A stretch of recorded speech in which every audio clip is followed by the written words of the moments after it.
if fixing your posture is just a simple matter of stretching and strengthening right muscles, and why there is hundreds and thousands of exercises, the videos on the internet, and you're still looking for more exercises, and how many exercises does it really take to fix your posture? Or maybe posture is not what you think it is.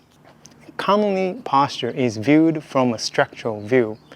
So you look at the position of your head, look at the position of the shoulders, look at the spinal alignment and so forth, and identifying the muscles that are maybe tight and that are maybe weak and that are potentially contributing to your posture that is not ideal based on the biomechanical principles. And you're trying to correct those muscles in order to change your posture.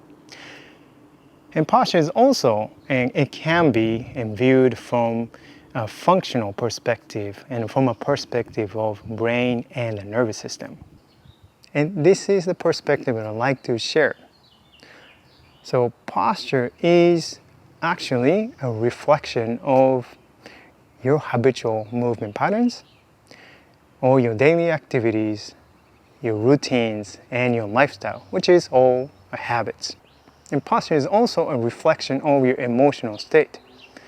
So your posture looks different and it feels different when you are excited, when you are happy, or when you're sad, or when you're really upset.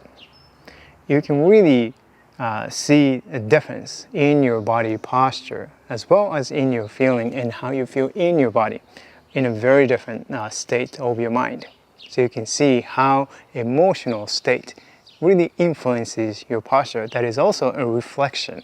So in order to improve your posture in a functional and in a meaningful way, and that is going to last for a long time, then you have to recognize all those factors that are really contributing to your current conditions and your posture, so that you can really change the underlying conditions.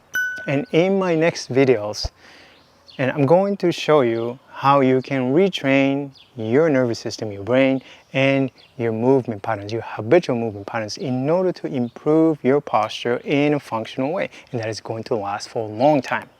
So stay tuned. I want to let you know that you can join my free masterclass, Path to Comfort, Confidence, and Authenticity in Your Body. And this is an overview of my comprehensive movement course called Understanding How Your Body Moves Method. If you want to submit your application to this course, and you can do so in the master class. So I hope to see you inside the master class.